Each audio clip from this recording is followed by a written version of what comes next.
Adrenaline Fitness and Showcase Sports presents 3 Rounds with Dan Russelman.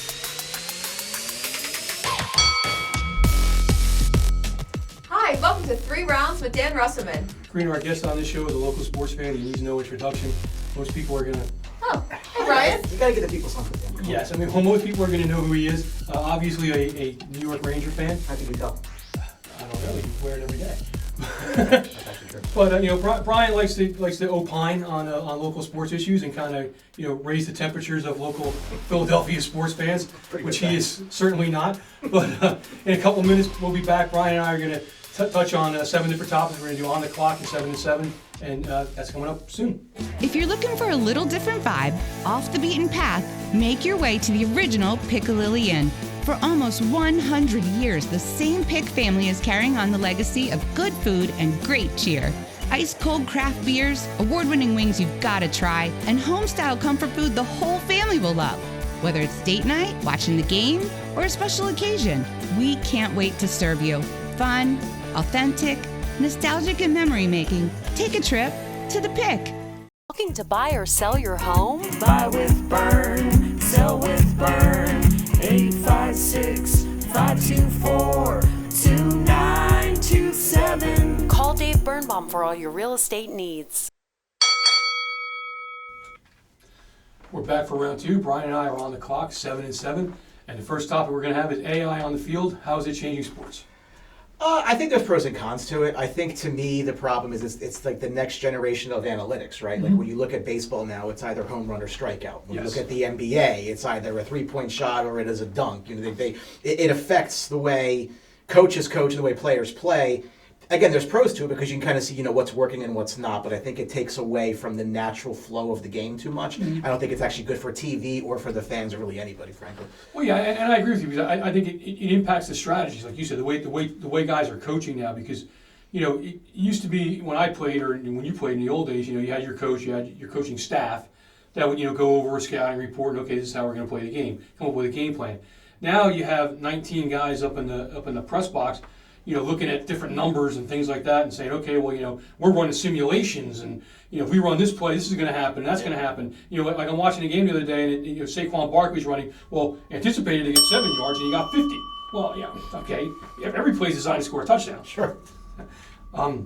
Next topic, Caitlin Clark and her effect on women's professional sports. How do they keep the interest going? I mean, she's generated a lot of buzz. I think they need to focus on her as much as they possibly can. Use your cash cow. I mean, that's what's bringing eyes to the product. If you intend to expand the sport and expand the game, you need to focus on what brings eyes to the product. And unfortunately, I think too much is made of the people that have built the sport before she got there, and how they're not given the credit, so on and so forth.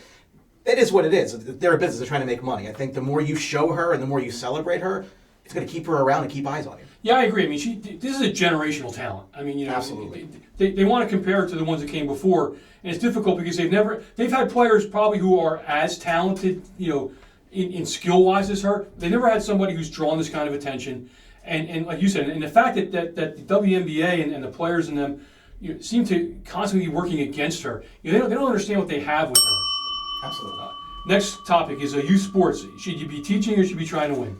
I think it depends on the level, right? When you're talking about 8, 9, 10-year-olds, I think you have to kind of build a foundation. You really got to teach them at that point, right? I think the problem that I have with it is if you kind of follow that through up to the college game now is they're not really developing anymore. They're really just trying to win. And I think players are getting to the pros not really ready to compete and play a professional game. Yes. So I think you do have to teach, and that's what you're there to do. And developing, Tom Brady said it recently, they don't develop anymore. To me, that's a big problem on the way from Pee Wee all the way up.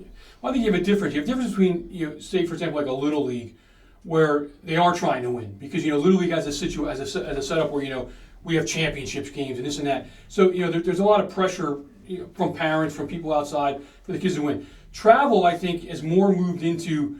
I don't necessarily know if I want to say it's teaching, but it's about developing. And when you get these travel organizations and these clubs, the focus is so much on. Well, I want to get this player so he can go get a scholarship and play in college, and that to me really shouldn't be the point. I completely agree. Politics in sports. Toxics are great. It's the worst thing that ever happened to sport. Listen, we're in a divided country. We're not getting into politics on this show, but you're going to alienate half the country when you come out with stuff like those sort of things. And sports should be an escape from the problems of the world, not to have to keep focusing on it. ESPN's a great example of how they keep bringing it in your face, and if people get turned off by that, I don't think it's positive for anybody, frankly. Yeah, I don't either. I mean, to me, like you said, I watch sports to get away from that. Yeah. And and to be a distraction from the real world kind of a thing, and it bothers me when I'm going through Facebook or Twitter or whatever, and all you're seeing are these guys with these what does LeBron think about this? What if I'm a pro ball player, probably the last thing I want to do in a locker room is give you a comment on some big political issue of the day, and I don't know why anybody would even care. Like why? I don't care what pro athletes think about politics. No. I don't care what Hollywood stars think about politics. Correct. Just shut up and do your job. Correct. Best live sporting event to attend. I'm partial to WrestleMania, having been to 3 of them now. You should go if you haven't. I'm a huge Rangers fan, as you can probably tell by my attire today. Going to Garden for a Ranger game is awesome. And hockey's a great sport because there's always something going on. I think that the pitch clock hasn't really helped baseball, frankly. That's my personal opinion. Football, too much downtime. Hockey is there in a big playoff game is awesome. Yeah, I'll say hockey because to me, hockey, when you're at a game, is so different than the experience you get watching it on TV. Hockey on television is brutal. I hate it because they really should broadcast the game top to bottom of the screen. Like video games. Yes, like video games do, because you can see more. Like when I'm watching, people complain, we watch hockey, we got to glow the puck because people can't follow. Well, if you're watching the game the right way, you see everything. And hockey's a sport to me like basketball, where you want to see plays develop. You want to see things. And when you can't see the entire rink, you can't do that. Especially at a power play. Yes, yeah.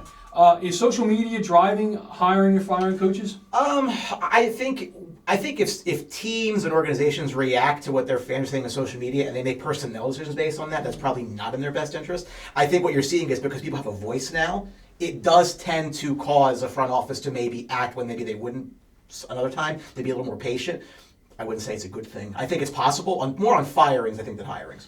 I think professional general managers shouldn't even have accounts. I could not agree more. Yeah. Because to me, if you're going to let what 57 imbeciles on Twitter think influence how you make decisions, I mean, I think what happens is they see these things and it's trending that we should fire, that we should trade Mike Tomlin. Why would you trade Mike Tomlin? Right. The guys, who are you going to get that's better? Correct. I mean, the guy's a Hall of Fame. The fact that the Steelers have even entertained that thought when they've had 3 coaches in 50 years, there's a reason why they're always in the playoffs, and it's probably the guy who's with the headset on the sideline. But what does Bob think? Have we asked Bob? Well, I don't know. We'll have to find out. College football playoff. Do they have it right? So, I think that what we saw this year was the teams with byes all lost. Yes. Right? So that's a problem, right? Because if you've got a bye, that's supposed to mean you're better than the teams below you, so you should have some. It shouldn't be it shouldn't hurt you. So I think there's probably too many teams to get in right now, or you should add more, or get to 16 or get down to 8. Something where there's too much time off. And that's what hurts the teams that have that time off. Well, I think the teams that got byes lost because they think they weren't seeded properly. I mean, they gave Boise State, I think, a 3 seed because I guess they were a conference champion, and conference champions get high seeds because they have different rules and things like that. I mean, and because they have this, I think, ESPN-driven, unreasonable respect for the SEC that they can't even admit when these teams aren't good. Right. Because Alabama stunk this year. Yep. Georgia was not that good this year. Yep. I mean, I think you're seeing 2 teams in Notre Dame and Ohio State that reached the final this year. Ohio State might have been the best team in the country. I mean, okay, they had a couple losses. But, I mean, to me, take either 16 or 8 teams and do what you do with the basketball tournament. Seed them based on criteria that Correct. the committee has, not with specific rules. Could not agree more. But that wraps up round 2. Thanks for coming on, man. Answer some questions. Happy to be here. All right, man. We'll come back with a challenge. It's going to be a little bit Brian-oriented because he has an obsession with something other than the Rangers. And when we come back, we'll find out what that is when we take a challenge in round 3.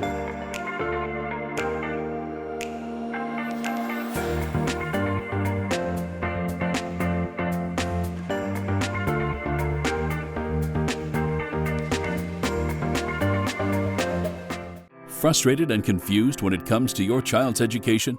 I needed that burden lifted from me. I needed a lifeline. Huntington was that lifeline. I know my child's future is bright. Huntington gets results. 1-800-CAN-LEARN. This is the moment what you've all been waiting for. Welcome back to round 3. Today we are going to be doing a dunking contest. Guys, we have 6 Oreos and 6 dips.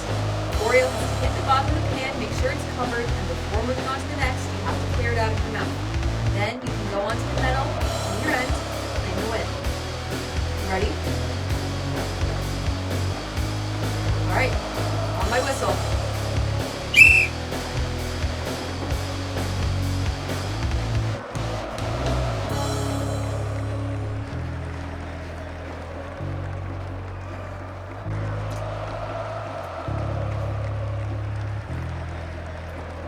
That wasn't terrible. That wasn't very well.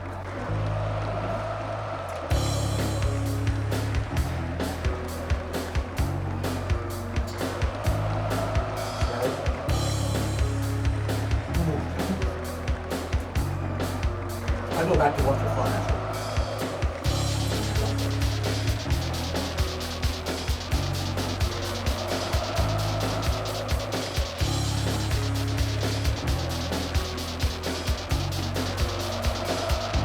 Barbecue sauce. Chicken nuggets.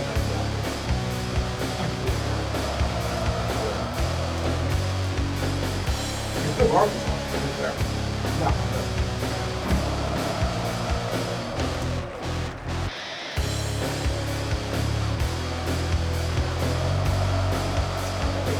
Conquistador.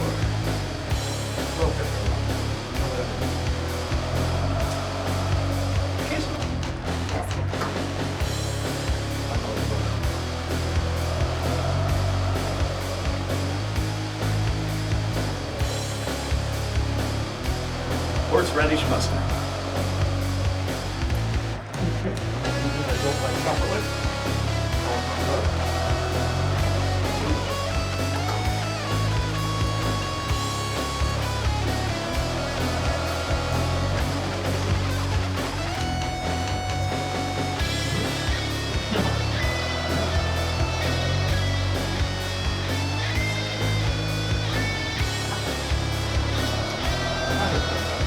Wasabi.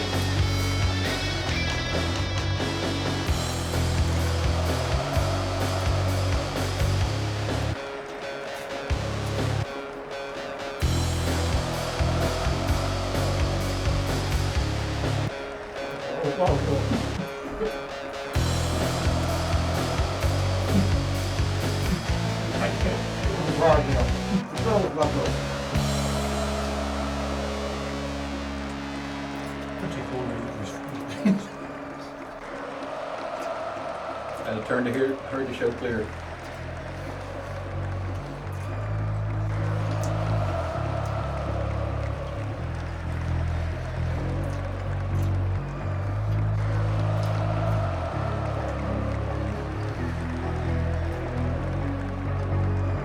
Pretty good. Alright. Looks like we have our winner. Congratulations, Brian. I feel like a winner, thank you. Give my number to you guys.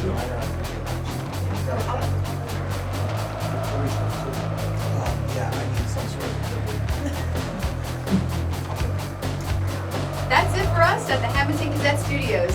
Thanks for watching 3 Rounds with Dan Russelman.